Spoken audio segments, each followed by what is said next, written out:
Happy Monday, Life Warrior. Welcome back to Monday Message. I'm so excited to be in your inbox. Yay, back at the Monday Message thing. I just am thrilled to be here and diving back into this work with you.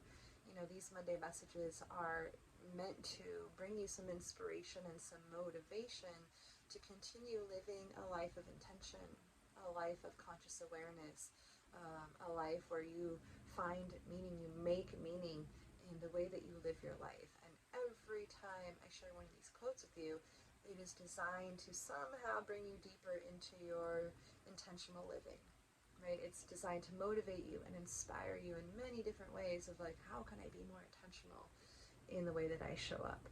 So I am thrilled to be back here with you. Thank you for clicking on this page and opening up this video and being here with me. Let's dive into our quote for today, which I think is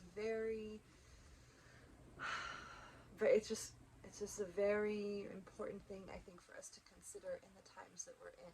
So the quote today is by Joseph Guibert, and he says, "The aim of discussion or conflict should not be victory, it should be progress."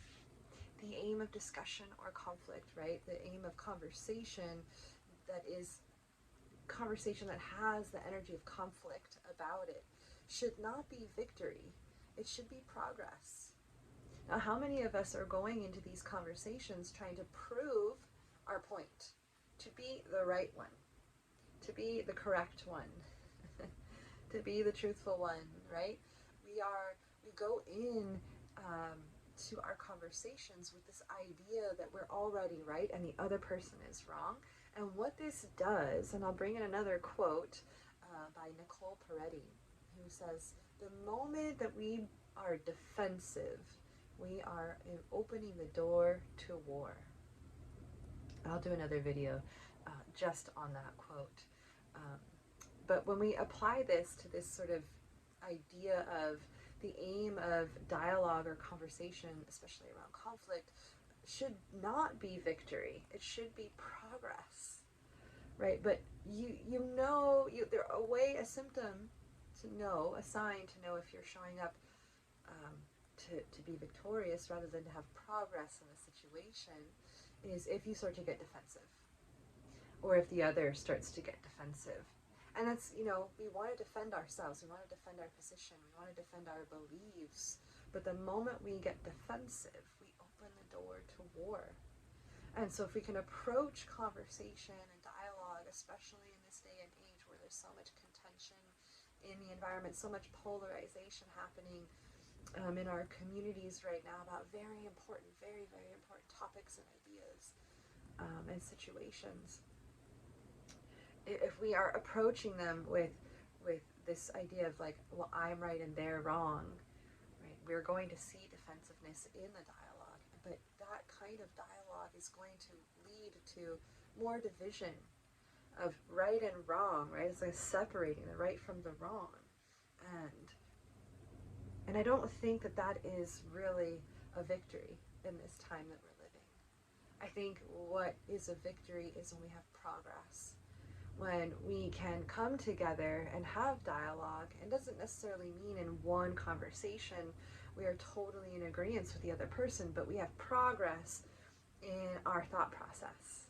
We have progress in our solution process. We have progress in like coming closer and closer together in a place where we are unified rather than divided. So when we come into conversation from a place of I'm right and I have to prove you wrong, or we come into conversation from a place of you think I'm wrong and I have to prove myself right, that's about victory. It's about who's going to win that argument. And if we're looking to have resolution and repair in our lives, whether it be in friendship or work circumstances, especially in relationships, romantic relationships, and with our issues at large with society right now. If we want to have repair and we want to have resolution, we want to come to a place of solution, we cannot enter into conversations wanting to be victorious. we need to enter conversations with the idea of progress. Like, how can I progress this forward? How can I have progress, growth in this situation? Because if we come in wanting to be victorious, then we're trying to win against somebody else, and what that happens is that creates defensiveness, and defensiveness opens the door to war. And now we don't have progress. Now we just have more division and more enmity and animosity, and truthfully, it just brings more vitriol and more hate. And so I hope that if you're a person who wants progress in your life, you want to progress forward, you want to grow, you want to get better, do better, be better, right? You want to feel better. You're a person who wants to have transformation and evolution in your life. You're a person who wants to move forward. Then it's important that you carry this concept as you are entering into conversations with others. The conversation should be about progress, not about victory. And we got to check ourselves, because that ego, man, it really likes to sneak in, and we get that, like, that pride about us. It's like, but I'm right. And really, I feel like real, true healing, unconditional love doesn't enter into interactions from that mood of I'm right and they're wrong. It enters with a mood of I'm seeking progress. So how can I have a dialogue or a connection or an interaction with this person that doesn't make them feel wrong because I feel right? That's a natural reaction of you trying to say I'm right.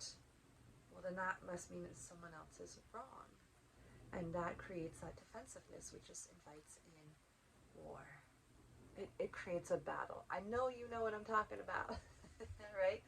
Notice in conversations, the moment you get defensive or someone else gets defensive, it just spirals out into a polarizing conversation. Maybe tiny, it may get really big, but notice this week, throughout your week, where you get defensive and how that shifts the energy, right? And so there's two things that we can work on. Is one, notice where we're getting defensive and, like, how can we soften that and not get defensive, even though every part of our being wants to defend ourselves, right?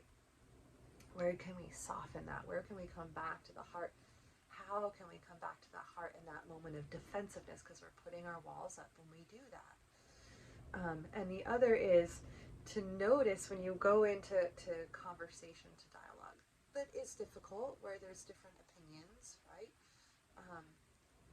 Just check in, like, are you going in it to prove a point, to prove that you're right and they're wrong, and by somehow magically getting that person to admit that they're wrong, they're going to join your side. The moment you're trying to prove somebody wrong, they are going to get defensive. It's just human nature.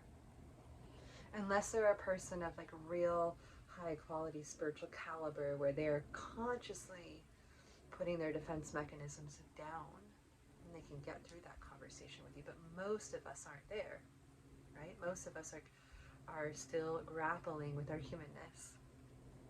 And so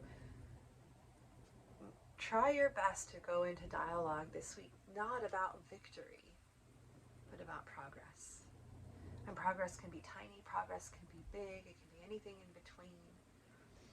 But I feel like those of us who really are the light bearers, the light workers, the love workers in this world right now, it is our responsibility to show up intentionally in conversations, especially the difficult ones that are being had right now in society. To not come at it from a place of I'm right and so I need to have victory in this moment, but to come at it from a place of we all need to get through this together somehow, some way. So how can I have an outcome of progress in this dialogue? And how can I not get defensive in this moment? Because we can mirror things for people. By not getting defensive, we hold the space for that other person to, like, soften in their defensiveness as well. So my friends, I hope that this has brought some insight to you and has given you some inspiration and motivation to show up to your dialogues and your conversations differently this week, right? to have the aim of your conversations to be progress and not victory, right? And to notice when you're getting defensive, or when you've put someone else in a position where they're defensive. If the other person is getting defensive, it's because you most likely are approaching the conversation from a place of wanting victory, because you feel like you're right. And you may be right. You may be totally right. And they may be totally right. And then what? And then we're just in this constant battle.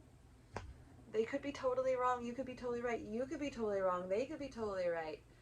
If we're constantly in this place of I'm right, you're wrong, we're constantly in a place of competition and then therefore defense or defensiveness, and that just leads to a battle. It opens up a war. And that one side is victorious and the other side loses. And we're in a time where we all got to be on the same team. Right? Societally right now, we need to get on the same team. If you're in a relationship, if you're in a romantic relationship, you don't want to be opposing each other. You want to be on the same team with each other. If you're in a family situation, right, you don't want to be on opposing teams. You want to be on the same team as them. And so keeping these concepts in mind, like checking my own defensiveness, can I resist the urge to be defensive and just soften, right? And then notice when someone else is defensive, because now I've positioned a conversation or a dialogue in a way that's triggered their defensiveness. And so how do I diffuse that situation? Well, I have to remember that this conversation is about progress, not about victory. And I might even say that out loud to them, like, hey, I'm not trying to prove myself right and you wrong. I'm just trying to come to a place of solution or repair. Like, how do we get there? How do we get to a place of solution and repair? How do we get beyond the defensiveness of explaining our position so we can firmly stand in our position as right? How do we get beyond that? And how do we get to a place of progress, a place of resolution, a place of repair? How do we do that? It takes courage, and it takes awareness. It takes recognizing the signs and symptoms of like, oh, we're defensive here. That means someone's trying to be victorious here, and we are not focused on progress. We are focused on, I'm right, they're wrong. Therefore, I win, and now they have to join my side. That doesn't win anybody over. That's not how you win someone over in trying to get them to believe in or agree to what you believe. That's not how it works. That just creates more friction and more polarization. And so, my friends, I hope that this is helpful for you in the way that we are dialoguing with our friends and our families and our coworkers and our fellow yogis and healers out in the community, because there is very contentious conversations happening. And I think the conversations need to happen. We should be in dialogue. But let's not do it from a place of desiring victory over that other person or over that belief. But let's come to those discussions and those conflicts with the aim of progress. How can we have progress here? How can we move forward together here? And I hope that you can find it in your heart to notice when you're being defensive, or when you have entered into a conversation that is creating defensiveness. It's bringing up defensiveness in the other person, right? And again, don't make it about victory of like, aha, you're defensive, right? It's not directly pointing that out. It's how to hold space and soften when you notice the other person is getting defensive. How can you change your energy, your wording, your tone, your dialogue, your approach to the situation, so that their defensiveness can soften, because they don't feel like you're trying to prove them wrong. Ooh, we are living in very challenging times, my friends, and I hope that you found this video helpful and that you utilize some of the wisdom from these quotes this week. Utilize them. Just experiment with them and see what happens. Okay? All right. Well, enjoy your Monday. It is so good to be with you. I'm excited to be back. And hopefully you'll be finding these Monday messages in your inbox every week. My goal is to get back on the regular Monday message cycle. I had to step away for a little bit. I appreciate your patience and your acceptance of that. Thank you for being here. Thank you for being you. Thank you for existing on this planet and being here at this very magical time where we can actually have a lot of progress in our spiritual advancements and our human advancements. So thank you for being you. Thank you for taking the time to listen. Thank you. So grateful for you. Sending you all my love with so much love. Con mucho, mucho amor. With so much love from my heart. To you, peace and blessings. Namaste.